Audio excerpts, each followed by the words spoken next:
right. Hey, it's Dr. Chelle. Welcome to Dr. Test Prep. We are now doing Khan Academy, Unit 9, Lesson 2. If you have my book, we're on page 174. Otherwise, just get some paper and pencil or take some screenshots. But definitely, no matter who you are, open the Desmos calculator so you can follow along. Really, for these problems, it's not as amazing as Unit 8. So if you haven't watched Unit 8 and your test is around the corner, please watch Unit 8. But let's take a look. Given the diagram, what is the length of DE? So we want to find out what is this length, okay?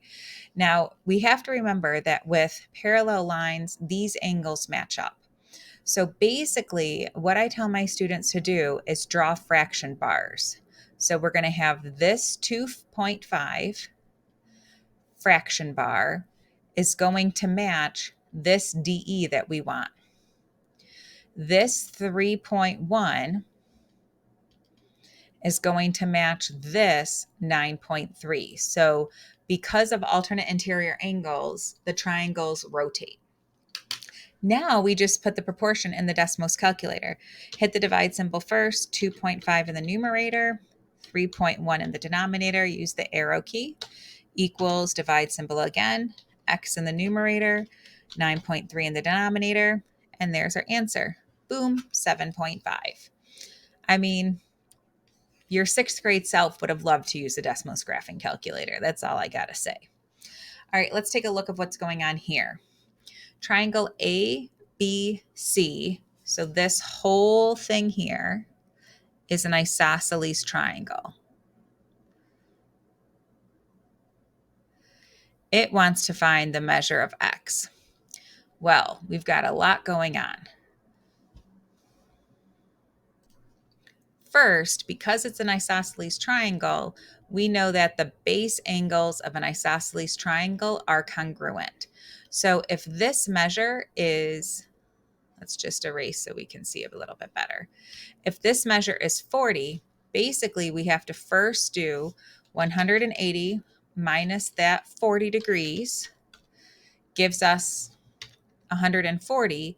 And then we have to take our 140 and divide it by 2 to find out what each of the base angles are. And clearly this might not, I tried very hard to draw it to scale, but it didn't quite work. Now that we've done that, we have to figure out, okay, well, what's this angle? Because we're trying to get up here. There's two ways that you can do it. You can either look at it as the exterior angle theorem, which says that this angle right here, 120 degrees, equals this angle plus this angle. If you knew that theorem, you could do that. If you didn't, what you would do is say, well, this is a straight line. This is 120 degrees. So what is that measure? Well, a straight line has 180. We subtract 120. So now we know that this angle is 60. Now that we have that, even though my lines are going all crazy, my next triangle here, we have this is 60 and this is 70. So we're trying to get this angle. Again, we know a triangle has 180 degrees. So we're just going to do 180 minus the 60 minus the 70 to get this angle up here, which is 50. And now we can see that those form an X. And we know that vertical angles form an X and are congruent. So we know that that angle is 50, and so is this one.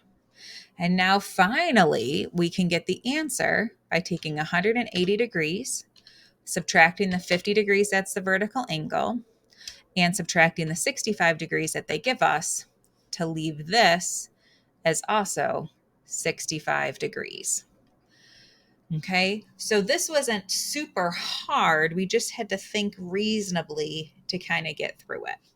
Let's look at number 3. What is the measure of angle X? Well, assuming that these lines are parallel, which is what I wanted you to notice, this is a straight line. These two angles here are alternate interior angles.